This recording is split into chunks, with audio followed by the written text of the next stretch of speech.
3 दशक बीत चुके हैं जब से राक्षसों का आगमन हुआ था, लेकिन आज राक्षस कोई समस्या नहीं रहे, या यूं कहें कि जिन्हें सुपर पावर का आशीर्वाद मिला है, उन्होंने इनका डटकर मुकाबला किया। इसने एक अंतर्राष्ट्रीय खेल की शुरुआत को भी चिन्हित किया, जिसे हंटर लीग के नाम से जाना जाता है। और हमारा हीरो स्टेडियम में दाखिल हुआ, जहां उन्मादी भीड़ ने उसका स्वागत किया। उसने अपनी गन लोड की, जबकि प्रोजेक्टर्स की रोशनी उसके चश्मों पर चमक रही थी।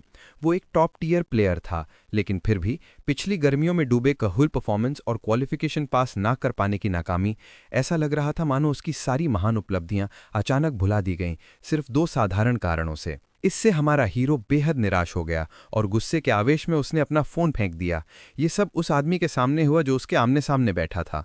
उस आदमी ने फिर चांगन से बात करने का फैसला किया और कहा कि शायद अब उसका प्रोफेशनल करियर खत्म हो चुका है। यह सुनकर हमारा नायक चौंक गया। उस आदमी ने कहा कि वह चाहता है कि क्रिस्टोफर गेमिंग से रिटायर होकर बिजनेस पर फोकस करे, और साथ ही उसे उसकी अनिवार्य मिलिट्री सर्विस की याद दिलाई। बस यूं ही पूरी तरह टूट चुका हमारा नायक सोचने लगा कि काश उसे बस टीम से निकाल दिया गया होता। उसे अच्छी तरह पता था कि एक दिन उसे रिटायर होना ही पड़ेगा, कि उसकी तेज तर्रार स्किल्स उसकी जवानी के साथ धीरे धीरे खत्म हो जाएंगी। फिर भी अपने मैनेजर द्वारा यह कहलवाना कि वो उस टीम का एक बेकार चेहरा बन जाए जिसे उसने अकेले दम पर बार बार जीत दिलाई थी, ये एक स्कैंडल जैसा था। अब गुस्से से भरा क्रिस्टोफर चिल्लाया और टेबल को लात मार दी, जिससे उसका मैनेजर डर गया। बस यूं ही हमारा हीरो वहां से चल पड़ा, कहते हुए कि वो इस बातचीत से तंग आ चुका है। इससे मैनेजर भड़क गया और चिल्लाया कि हीरो को कुछ इज्जत दिखानी चाहिए, ना कि वो एटीट्यूड रखना चाहिए जिसके कारण फैंस उससे छुटकारा चाहते हैं। लेकिन जब मैनेजर ने यह कहा कि उसे पछतावा है कि उसने क्रिस्टोफर जैसे किसी को कुछ बनाया, तो युवा नायक वहीं ठिठक गया और फिर वो पलटा, गुस्से में उस डरे हुए आदमी की ओर बढ़ा और उसका कॉलर पकड़ लिया। क्रिस्टोफर ने अपने मैनेजर को याद दिलाया कि वही था जिसने उनके संस्था को सारी सफलता दिलाई थी। हमारे हीरो को अब पछतावा होने लगा कि उसने कभी अपने मैनेजर के कहने पर अपनी फुल ब्लूम मुलेटा टीम को एक्टिवेट किया था, क्योंकि स्किल की ताकत समय के साथ बढ़ती थी, जिससे यूजर को महान शक्ति अनलॉक करने का मौका मिलता था। लेकिन एक बार एक्टिवेट होने के बाद उसका प्रोग्रेस रुक जाता था। इस पर बिजनेसमैन ने दावा किया कि उसने वही किया जो उसे युवा के लिए सबसे अच्छा लगा। इससे क्रिस्टोफर और भड़क गया। उसने मैनेजर को धक्का दे दिया, जिससे वो डर के मारे कांपने लगा। नायक को अच्छी तरह पता था कि उसकी सारी बदहाली का कारण यही मैनेजर था, लेकिन फिर भी उसे पीटने से उसके पिछले गलतियों की भरपाई नहीं हो सकती थी। बस यूं ही हमारा top tier gamer rock bottom तक पहुंच गया। जैसे ही उसका शानदार करियर खत्म हुआ, हमारा हीरो अब और ताकतवर नहीं बन सकता था। उसके पास हाई रैंक स्किल्स का एक अच्छा खासा जखीरा था, लेकिन फिर भी उसका एकमात्र विकल्प अब बूढ़ा होना था। उस स्किल के साथ जो बहुत जल्दी एक्टिवेट हो गई थी, जिसने उसे आगे बढ़ने से रोक दिया था। क्रिस्टोफर सोचने लगा कि क्या जिंदगी का अब कोई मतलब बचा है। जब वो सड़क पार कर रहा था, तो उसने सोचना शुरू किया कि क्या मौत वाकई में एक मुक्ति नहीं होगी। तभी अचानक नायक को एक तेज रफ्तार ट्रक अपने सामने दिखाई दिया। क्रिस्टोफर ने मान लिया कि भले ही उसकी जिंदगी का कोई मतलब हो, लेकिन अब वो जीने लायक नहीं बचा था, क्योंकि टक्कर अब निश्चित थी। बस यूं ही वो भयानक हादसा हो गया जिसने ट्रक को रास्ते से हटा दिया और वो सड़क के किनारे जा टकराया, जिससे एक जबरदस्त धमाका हुआ। इस बीच हमारा हीरो बुरी तरह घायल हो गया। उसके कपड़े आग की लपटों में थे जब वो जमीन पर गिरा। इससे उसने अपनी हालिया फिलॉसफी पर फिर से विचार किया कि कैसे वो वाकई में लड़ते रहना चाहता था, भले ही थोड़े समय के लिए ही सही। क्रिस्टोफर फिर से स्टेज पर एक शानदार मैच में जीत के बाद भीड़ की तालियों का आनंद लेना चाहता था। वो अपनी टीम के साथ उन खुशी के पलों को फिर से जीना चाहता था, और अब उसकी आंखों से आंसू बहने लगे जब वो मौत के कगार पर था, ये सोचते हुए कि वो अपनी जिंदगी को बिना किसी शर्मिंदगी के जीना चाहता था। ये हादसा वो आखिरी चीज थी जो इस महान प्लेयर को अपनी पहली जिंदगी से याद थी। तभी नायक को अचानक कंफ्यूजन हुआ, क्योंकि अब वो अपने कमरे में था, लेकिन माहौल कुछ अजीब था। वो दौड़कर आईने के पास गया और देखा कि अब वो अपने पुराने मिडिल स्कूल वाले रूप में दिख रहा था। तभी एक महिला ने दरवाजा खोला और क्रिस्टोफर से पूछा कि क्या वो तैयार है। हमारा हीरो हैरान रह गया, क्योंकि उसकी मां भी अब जवान दिख रही थी। उस महिला ने अपने बेटे से पूछा कि क्या कुछ गलत है, और उसने जल्दी से बात टाल दी। क्रिस्टोफर को आखिरकार एहसास हुआ कि वो अतीत में वापस आ गया था। इस एहसास के साथ युवा नायक खुशी से झूम उठा, क्योंकि उसे अपनी पुरानी गौरवशाली दिनों को फिर से जीने का मौका मिला था। लेकिन इस बार वो वही गलतियां दोबारा नहीं करेगा। हंटिंग का टैलेंट फिजिकल स्ट्रेंथ को state of the art technology का इस्तेमाल करके तय किया जाता था, लेकिन एडवांस्ड मशीन जो अभी भी अवेकनर स्किल्स की प्रकृति को नहीं पहचान पाती थी, वो अवेकनर को स्पेल्स के बारे में थ्योराइज करने और उन्हें डिप्लॉय करने का तरीका निकालने के लिए मजबूर करती थी। लेकिन हमारा हीरो इस बोझ से बचा हुआ था, क्योंकि उसके पास थी ऑल सीइंग आई। उस रात हमारा हीरो बेड पर लेटा और अपना सिस्टम विंडो चेक किया। उसका फुल ब्लूम रैंक ए तक रिग्रेस कर गया था, जैसा उसने अनुमान लगाया था। एकेन को इसकी चिंता नहीं थी, क्योंकि स्किल्स को ट्रेन किया जा सकता था और इक्विपमेंट को फिर से खरीदा जा सकता था। लेकिन हमारे हीरो की मुख्य चिंता थी उसका कमजोर फिजिक और लो रैंक स्किल्स, जिनके साथ उसे एडजस्ट करना था। तभी उसे किसी के बहस करने की आवाज सुनाई दी। एक आदमी कह रहा था कि हीरो को अपनी जिंदगी अपनी मर्जी से जीने की आजादी है, लेकिन उसकी मां ने मना किया, कहते हुए कि वो अभी बहुत छोटा है। इस पर उस आदमी ने 1 साल के ट्रायल की मांग की। फिर उन्होंने समझाया कि 1 साल बहुत लंबा समय है, क्योंकि उनका बेटा अपनी पढ़ाई में फेल हो सकता है, क्योंकि उसके पास उस सपने के लिए समय नहीं होगा जो शायद कभी पूरा ना हो। इससे नायक को याद आया कि उसकी मां ने शुरू में उसके हंटर बनने के सपने का विरोध किया था। वो अपनी मां से बहस में समय बर्बाद नहीं कर सकता था। लेकिन तभी उसका ध्यान इस तर्क की ओर गया कि 1 साल बहुत महत्वपूर्ण समय हो सकता है। बच्चे को एहसास हुआ कि उसकी मां सच कह रही थी, क्योंकि 1 साल में एक हंटर कई मैच खेल सकता है, अनुभव इकट्ठा कर सकता है और अपनी स्किल्स को अपग्रेड कर सकता है। उसने सोचा कि अगर उसने पहले शुरू किया होता तो उसका फुल ब्लूम रैंक बी तक पहुंच जाता, जिससे उसका गेमिंग करियर बेहतर दिशा ले सकता था। और फिर वो इस बातचीत में घुस पड़ा, कहते हुए कि उसे अपनी मां को खुद को साबित करने के लिए 6 महीने चाहिए। इससे दोनों हैरान रह गए। महिला चिंतित हो गई, जबकि उस आदमी का चेहरा खिल उठा। क्रिस्टोफर ने पक्का किया कि वो अपनी मां को अपना टैलेंट दिखाएगा, लेकिन फिर वो हैरान रह गया क्योंकि उसे एक्सेस डिनाई कर दिया गया। महिला ने समझाया कि माइनर्स को फैसिलिटी में एक्सेस के लिए गार्डियन की परमिशन चाहिए। ये एक ऐसी डिटेल थी जो हमारे हीरो के दिमाग से छूट गई थी, क्योंकि वो पिछले जन्म में 18 साल से ऊपर था। इससे वो चिढ़ गया, क्योंकि इसका मतलब था कि वो आज ट्रेनिंग नहीं कर सकता था। और जैसे ही वो इसका कोई हल पूछने वाला था, किसी ने उसके कंधे पर थपथपाया। क्रिस्टोफर ने देखा कि एक हंसमुख युवक उसे ग्रीट कर रहा था, जिसे वो डोजांग किम रूप में पहचान गया। उसने पूछा कि वो वहां पर क्यों है। नायक के मुताबिक वो एक क्लोज रेंज हंटर था, जिसे प्रोफेशनल्स के साथ फर्स्ट डिवीजन का एलीट होने के कारण आसान जिंदगी मिली थी, भले ही वो नंबर 1 ना हो। लेकिन हमारे हीरो को यह दावा करना पड़ा कि वो उसे नहीं जानता, क्योंकि इस समय में वो दोनों पूरी तरह अजनबी होने चाहिए थे। और फिर उस युवक ने अपना परिचय दिया। कहानी शुरू होती है जब हमारे हीरो क्रिस्टोफर से एक नौजवान दोजोन किम मिलता है। दोजोन ने बताया कि उनकी क्लासेस एक दूसरे के बगल में हैं और वो स्कूल में एक अवेकनर के तौर पर काफ़ी फेमस है। लेकिन जब क्रिस्टोफर ने कहा कि उसने कभी डोजोन का नाम नहीं सुना, तो वो शॉक्ड रह गया। फिर डोजोन ने सिचुएशन को एक्सेप्ट करते हुए क्रिस्टोफर से पूछा, ब्रो, तुम यहाँ हंटर यूथ क्लब में ज्वाइन करने आए हो? लेकिन क्रिस्टोफर ने कहा, नहीं यार, मैं तो ट्रेनिंग रूम के लिए आया हूँ जहाँ गार्डियंस चाहिए। डोजोन ने प्राउडली कहा, मेरे पास अथॉरिटी है तुम्हें एक्सेस देने की। क्रिस्टोफर को पता नहीं था कि डोजोन अकेडमी यूथ क्लब का मेंबर है। उसे यह भी समझ आया कि हर चीज की एक प्राइस होती है। जब डोजोन ने मांग की कि वो उसे ट्रेन करते हुए देखना चाहता है, क्रिस्टोफर को थोड़ा इनकन्वीनियंस हुआ, बट फिर उसने सोचा रिस्क तो कुछ है नहीं और अग्री कर लिया। तभी एक लेडी ने कहा, ट्रेनिंग रूम 3 यूज करो, क्योंकि यूथ क्लब का एक मेंबर तुम्हारा गार्डियन बनने को रेडी है।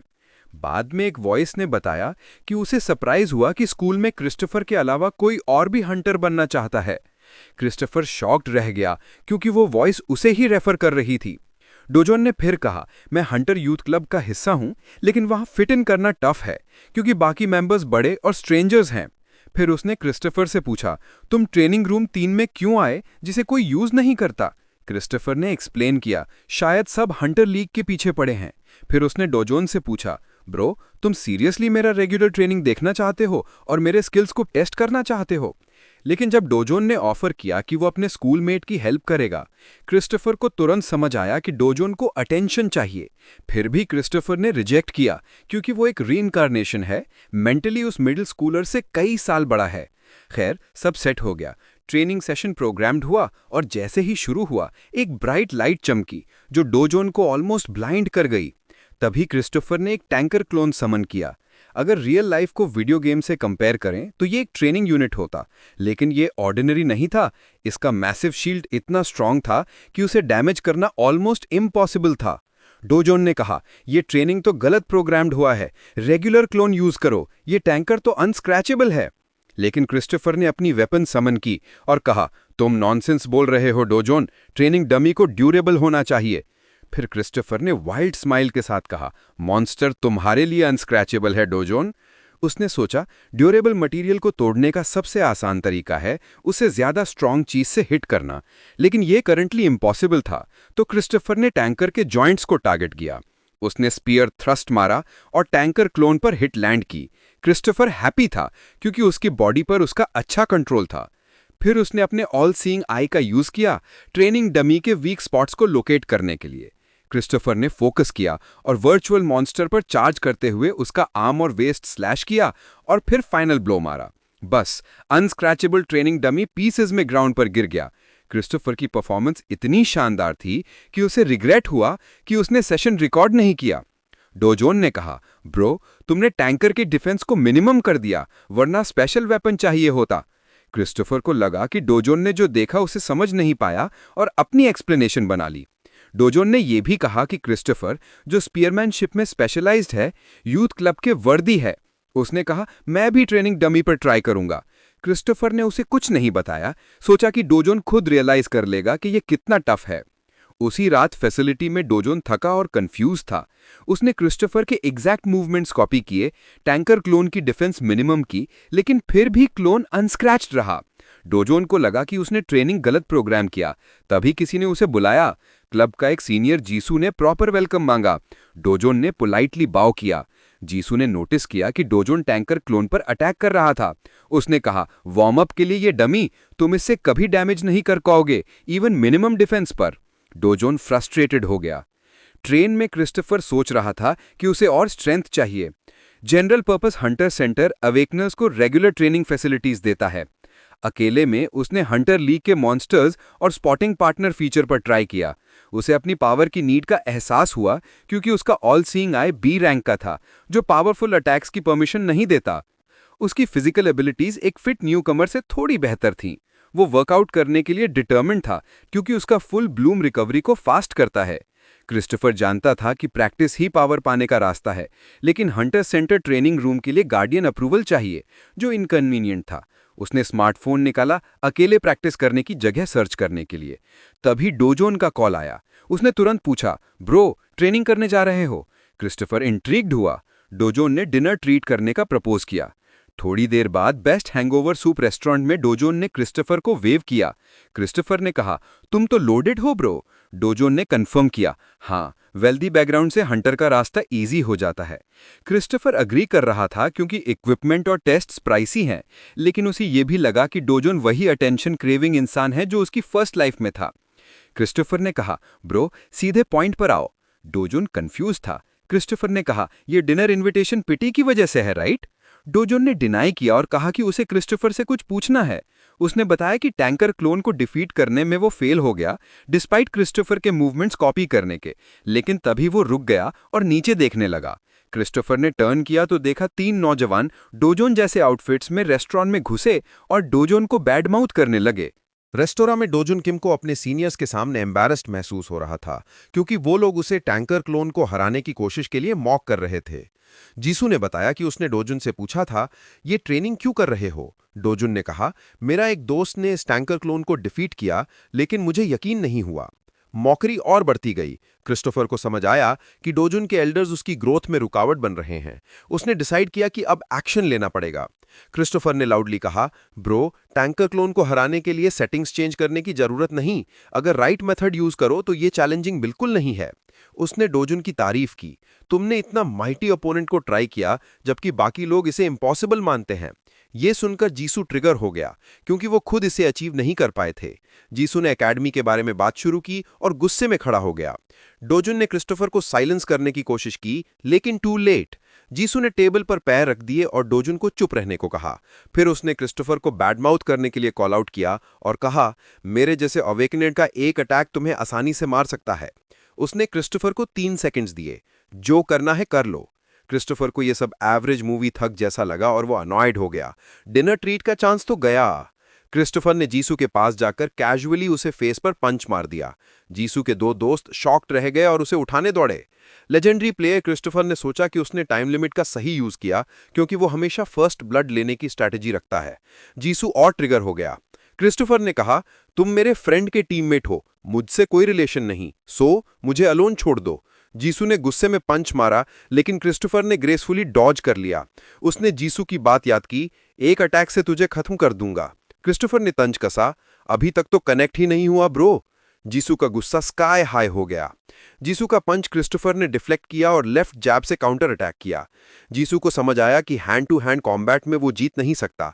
उसने दूसरा रास्ता चुना, जिससे क्रिस्टोफर चौंक गया। जीसू ने माना गैजर करना शुरू कर दिया। क्रिस्टोफर का ऑल सीइंग आई, जो डेंजर और वीकनेस डिटेक्ट करता है, अलर्ट हो गया। उसने लास्ट मोमेंट पर जंप करके डॉज किया जब ग्राउंड उसके नीचे क्रम्बल होने लगा। फ्लोर की हालत देखकर क्रिस्टोफर को पता चला कि जीसू एक ग्रेविटी बेंडर है। जीसू ने कॉमनर्स की प्रेजेंस में भी अपनी स्किल्स यूज करने का प्लान किया। डोजुन ने तुरंत कॉमनर्स को इवैक्यूएट करना शुरू कर दिया। जीसू ने फिर से एनर्जी रिलीज की, एक और ग्रेविटी अटैक के लिए। क्रिस्टोफर ने लास्ट मोमेंट पर डॉज किया, वरना फ्लाइंग टेबल उसे स्मैश कर देता। क्रिस्टोफर इजी जाना चाहता था, लेकिन अब नो चॉइस। उसने फर्मली कहा, तेरा टाइम अप ब्रो। जीसू ने जवाब दिया, टाइम अप तो तेरा हुआ, और एक और अटैक किया, जिसे क्रिस्टोफर ने फिर से डॉज कर लिया।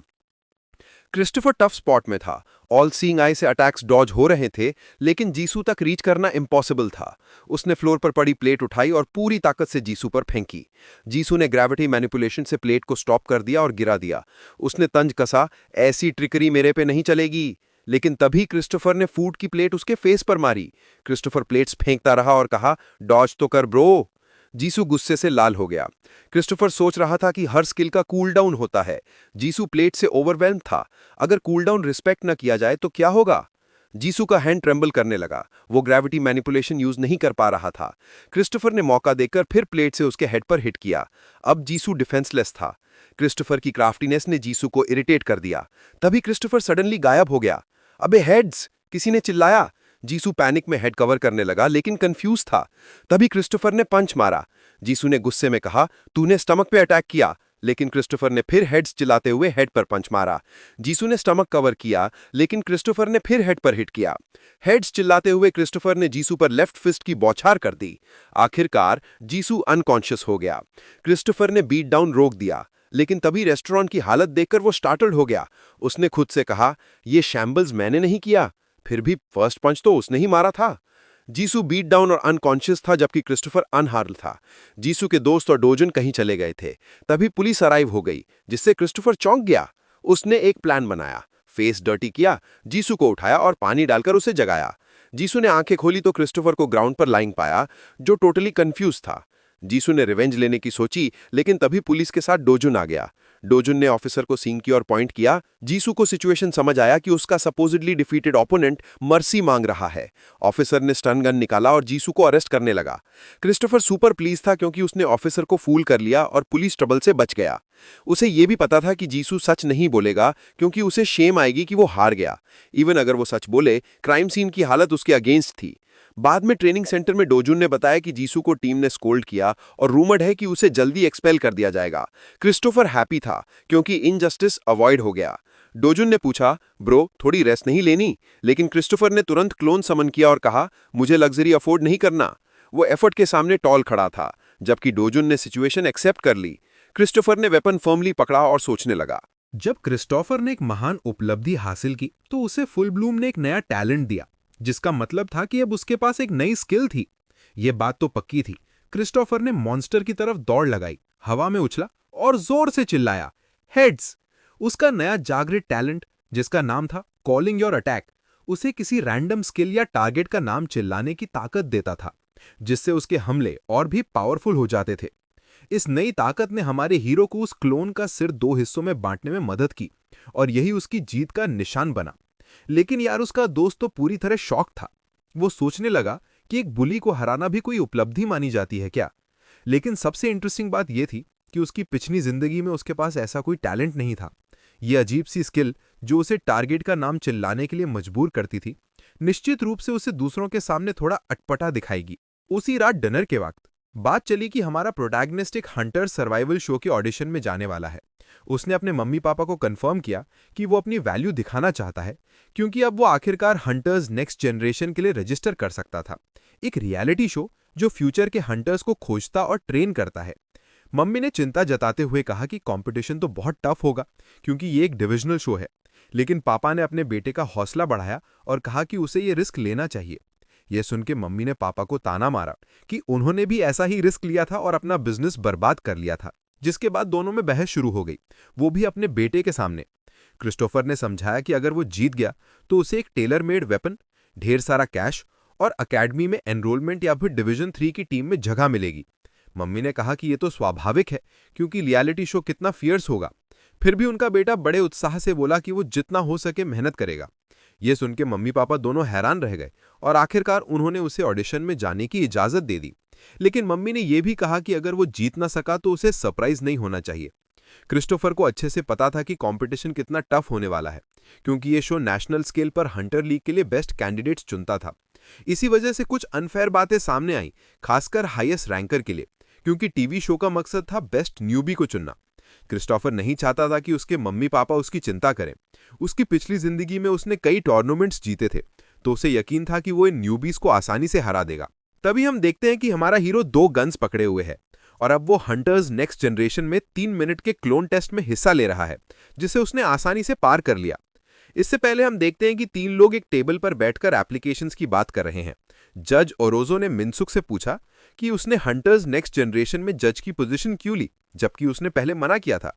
मिनसुक ने बताया कि भले ही वो इंटरनेशनल लेवल पे सक्सेसफुल है, लेकिन वो अपने होमलैंड पे फोकस करना चाहता है और एक टैलेंटेड एमेच्योर को खोजना चाहता है। तीसरे जज सुई यक मिन ने कहा कि अगर मिनसुक अपने दावों पर खरा उतरता है तो उसे प्रो लीग्स में पार्टिसिपेट करना चाहिए, क्योंकि एकेडमी पहले से ही शानदार एमेच्योर्स देती है। मिनसक ली ने जवाब दिया कि असली टैलेंट वो होता है जो थोड़ा सनकी हो और सही गाइडेंस में चमके। ओरोजो ने फेडरल जज को समझाया कि उन्हें लीग के बजाय कंटेस्टेंट्स पर फोकस करना चाहिए। फिर भी उन्होंने कहा कि अगर वो ईथन का ग्रेट पोटेंशियल देख लेंगी तो उनकी राय बदल सकती है, लेकिन उन्होंने इस बात को नजरअंदाज कर दिया क्योंकि सबके वोटिंग पावर बराबर थे। टीवी शो की साइट ओपन करने के बाद क्रिस्टोफर ने पढ़ा कि यह प्रोग्राम अब उन प्लेयर्स को ढूंढना चाहता है जो फ्यूचर की हंटर लीग्स को शेप करेंगे। लेकिन उसकी सबसे बड़ी टेंशन ये थी कि पहला ऑडिशन एक रिटन टेस्ट था। सवालों को देखकर उसे लगा कि ये तो एकेडमिक स्टूडेंट्स को खुश करने वाले हैं। पहला सवाल था कि हंटिंग करियर से पहले उसका ऑक्यूपेशन क्या था। उसने बताया कि उसके पास कोई ऑक्यूपेशन नहीं था। दूसरा सवाल था कि ग्रुप में प्रॉब्लम डील करने का उसका पसंदीदा तरीका क्या है। उसने बताया कि वो हमेशा लीड लेता है और बाकियों को अपने हिसाब से चलने के लिए मजबूर करता है। फिर प्रोटैगनिस्ट ने एक ग्लास पानी पिया और टेस्ट को जारी रखा। अब वो मुश्किल में था क्योंकि उसे लगा था कि ऑडिशंस आसान होंगे, लेकिन रिटन टेस्ट तो बहुत हार्ड निकला। एगी को यकीन था कि वो प्रैक्टिकल टेस्ट में इस डिजास्टर को ठीक कर लेगा। तभी उसे कुछ इंटरेस्टिंग मिला। ऑडिशन की तीसरे पार्ट तक पहुंचने के लिए उसे एक लिंक पे क्लिक करना था। जैसे ही उसने बटन दबाया, वो अचानक एक दूसरी स्पेस में ट्रांसफर हो गया। ये देखकर उसे लगा कि एक हंटर की स्किल्स उसकी पर्सनैलिटी और एक्सपीरियंस पर बेस्ड होती हैं, और ये स्किल उसे बहुत माइंड ब्लोइंग लगी। अब वो अपने कमरे में अकेला था और इस स्किल की नेचर के बारे में सोचने लगा। स्किल ने बताया कि उसे 3 मिनट में क्लोन वेव्स को हराना है। स्केल के हिसाब से उसका वेपन उसकी इमेजिनेशन से शेप होगा। तो उसने सोचना शुरू किया।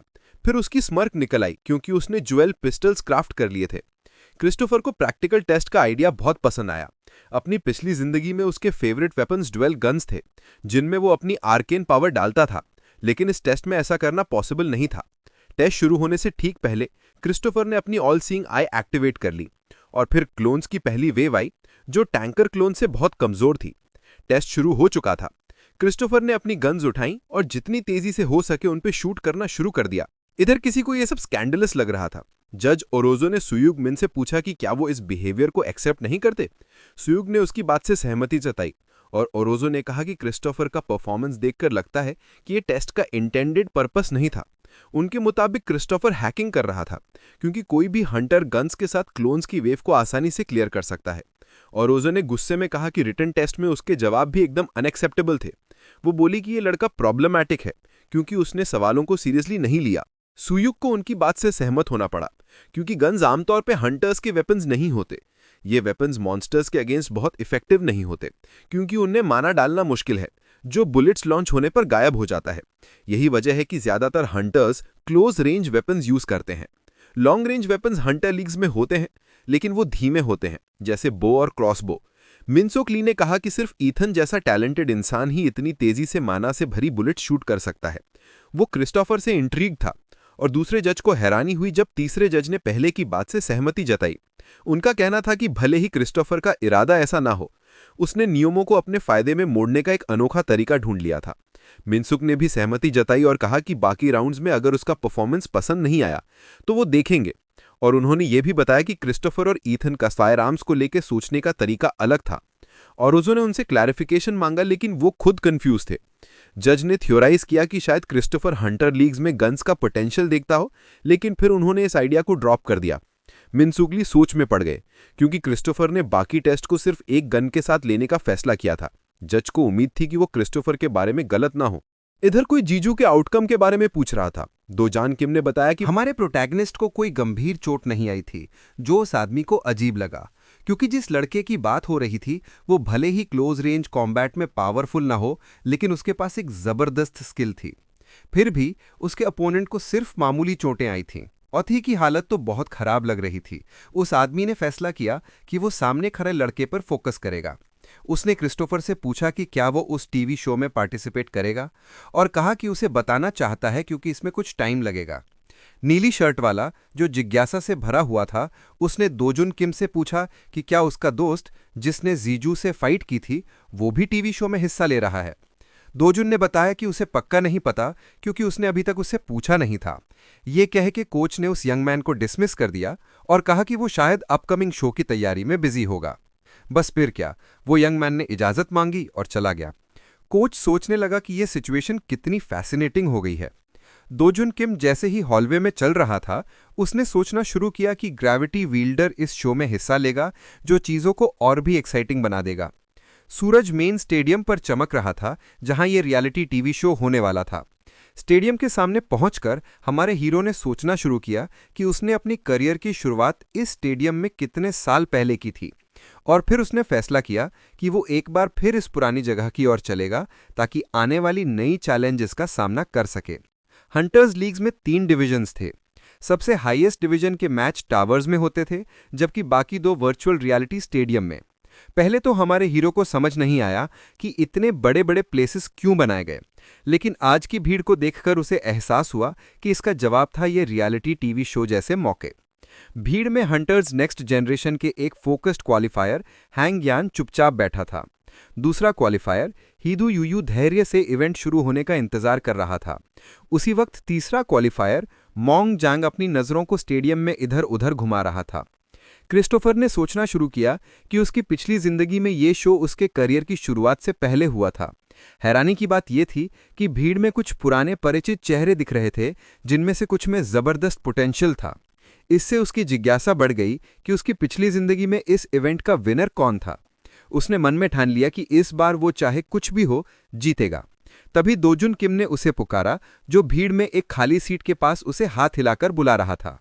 जैसे ही क्रिस्टोफर उसके पास बैठा, दोजुन ने उसकी हालत चेक की और कहा कि उसे लगा था कि रेस्टोरेंट वाली घटना के बाद उसे हॉस्पिटल में ज्यादा वक्त बिताना पड़ेगा। क्रिस्टोफर को एहसास हुआ कि उस इंसिडेंट में वो अपने दोस्तों को बहुत घायल दिखा होगा। दुरान किम ने बताया कि ग्रेविटी वील्डर, जो अब प्रोबेशन पर था, 3 हफ्तों में अपनी पिछली फाइट से पूरी तरह रिकवर हो जाएगा। यह सुनकर क्रिस्टोफर और कंफ्यूज हुआ, और जब उसने पार्टिसिपेंट्स में उस बुली को देखा तो वो और भी हैरान हो गया। दोस्त ने समझाया कि उसे मजबूरी में पार्टिसिपेट करना पड़ा, क्योंकि प्रो टीमें इस शो का इस्तेमाल एकेडमी स्टूडेंट्स को स्काउट करने के लिए करती थीं, इसलिए उसे उन्हें इम्प्रेस करना था। अब शो ऑन एयर हो चुका था और फॉक्स स्टेडियम को भरने लगा। कमेंटेटर ने कहा कि नए एडवेंचरर्स का हमेशा स्वागत है, और फिर सबको हंटर्स नेक्स्ट जनरेशन में वेलकम किया। उसने कहा कि अब एमेचर्स के प्रॉमिसिंग करियर्स की शुरुआत होने वाली है। जैसे ही फॉग हटा, सारे एक्टर्स की ओर इशारा किया गया, तभी स्टेडियम में एक वर्चुअल बैटलफील्ड उभरा। कमेंटेटर ने दावा किया कि यह धरती का सबसे बड़ा शो है, जो फ्यूचर के बेस्ट हंटर को उजागर करेगा। उसने बताया कि हर पार्टिसिपेंट ने देश के कई अवेकनर्स को पीछे छोड़ दिया। फिर उसने भीड़ से कहा कि वो इन यंग हंटर्स की तारीफ करें, क्योंकि ये वो 2% लोग थे जिन्हें देश के फ्यूचर हंटर्स के तौर पर चुना गया था। इसके बाद उसने 3 जजेस को इंट्रोड्यूस किया। पहला जज था अरोजो, एक ग्रेट कोरियन हंटर जिसने नेशनल लीग 3 बार जीती थी। दूसरा था मिनसुक ली, सबसे बड़ा कोरियन हंटर जो इंटरनेशनल लीग्स में पार्टिसिपेट करता था। तीसरे जज सुयोक मिन को देखकर दोजुन किम शॉक्ड था। उसे लगा था कि वो फॉरेन लीग्स में पार्टिसिपेट कर रहा होगा। क्रिस्टोफर को एहसास हुआ कि ये दोनों जजेस वाकई बड़े लोग थे, क्योंकि उसकी पिछली जिंदगी में उनकी उतनी ही इंपॉर्टेंस थी जितनी उसकी थी। फिर भी उसे यकीन था कि वो दोनों को हरा सकता है। कमेंटेटर ने बताया कि एमेचर्स को जजेस के द्वारा बनाए गए चैलेंजेस में हिस्सा लेना होगा, और जो टॉप पर आएगा उसे $3,60,000 और मुरा वर्कशॉप द्वारा बनाया गया एक टेलर मेड वेपन मिलेगा। ये सुनकर क्रिस्टोफर का दिमाग उड़ गया, क्योंकि मूरा वर्कशॉप के रेगुलर आइटम्स भी अनमोल थे और टेलर मेड वेपन्स तो उससे भी ज्यादा। इससे उसे और शौक लगा और उसने सोचा कि इससे वो अपनी प्राइम को पहले से कहीं जल्दी रिकवर कर लेगा। अरोजो ने पहले चैलेंज को समझाया। 4,450 एप्लीकेंट्स में से चुने गए 100 लोग इस चैलेंज में हिस्सा लेंगे, ताकि ये पता चले कि कौन वाकई वर्दी है। उसने एक्साइटमेंट के साथ बताया कि ये यंग लोग एक सर्वाइवल बैटल में हिस्सा लेंगे जो एक डंजन में होगा, जहां रियल हंटर्स कॉम्बैट करते हैं। चैलेंज तब खत्म होगा जब 80 पार्टिसिपेंट्स एलिमिनेट हो जाएंगे। उसने ये भी कहा कि land of the lost souls नाम के इस डंजन में जो सबसे ज्यादा स्कोर करेगा उसे नेक्स्ट चैलेंज के लिए एक छोटा सा बोनस मिलेगा। बस फिर क्या, 100 मेंबर्स को डंजन में टेलीपोर्ट कर दिया गया ताकि पहला चैलेंज शुरू हो सके। टेलीपोर्ट होते वक्त क्रिस्टोफर बहुत एक्साइटेड था। जैसे ही हमारे हीरो ने land of the lost souls में कदम रखा, उसने आसपास देखना शुरू किया। उसने सोचा कि उसकी पिछली जिंदगी में इस डंजन में फाइनल्स खेले गए थे। क्रिस्टोफर को इस डंजन की हर चीज पता थी, इसकी नेचर, मैप और कोर मैकेनिक्स। उसे तो हिडन डंजन के बारे में भी पता था। यह सोचकर उसने एक एक्साइटेड स्माइल दी और सोचने लगा कि अब उसका अगला कदम क्या होगा। अर्टिको को यकीन था कि क्रिस्टोफर इस सर्वाइवल गेम में नियमों को अपने हिसाब से नहीं मोड़ पाएगा। कोई ये मान सकता था कि उसने प्रैक्टिकल टेस्ट्स को आसानी से पास करके अपनी इंटेलिजेंस दिखाई, लेकिन अर्टिको को नहीं लगता था कि वो कोई जीनियस है। वो लेडी अब फोकस थी, क्योंकि सर्वाइवल गेम्स में कई जरूरी स्किल्स चाहिए जो सिर्फ सच्चे हंटर्स के पास होती है। कोई फ्रॉड इसे जीत नहीं सकता। रजजो का मकसद था कि वो इस लड़के को दिखाए कि लीग ऑफ हंटर्स को सीरियसली लेना चाहिए। बाकी तो जजेस बात कर रहे थे कि ये एमेच्योर्स कितने टैलेंटेड हैं और उनकी सहकर्मी ने कितनी समझदारी से चैलेंज चुना, क्योंकि ये सिर्फ स्किलफुल हंटर्स को ही आगे रखेगा। तभी उन्हें कुछ अजीब लगा। स्क्रीन पर देखा तो पता चला कि एक हंटर बैटल एरिया छोड़ रहा है। तीनों जजेस ने इसे चेक करने का फैसला किया। स्क्रीन पर दिखा कि वो रोग प्लेयर कोई और नहीं बल्कि हमारा हीरो क्रिस्टोफर था, जो एक अजीब सी स्ट्रक्चर के सामने खड़ा था। क्रिस्टोफर के चेहरे पर एक पागलपन सी भरी स्माइल थी। लेडी हैरान रह गई, क्योंकि उसे पता था कि ये वो जगह है जहां डंजन का आर्टिफैक्ट छिपा था। आर्टिफैक्ट्स डंजन्स में छिपे हुए तरह तरह के खजाने होते हैं। अगर कोई आर्टिफैक्ट हासिल कर ले तो वो जीत पक्की कर सकता है। ये देखकर अर्जो पैनिक में आ गई, क्योंकि डिवीजन 1 के प्लेयर्स को भी इस डंजन के बारे में नहीं पता होना चाहिए, जो कभी पब्लिक को रिवील नहीं हुआ था। फिर एमेचर्स की तो बात ही छोड़ो,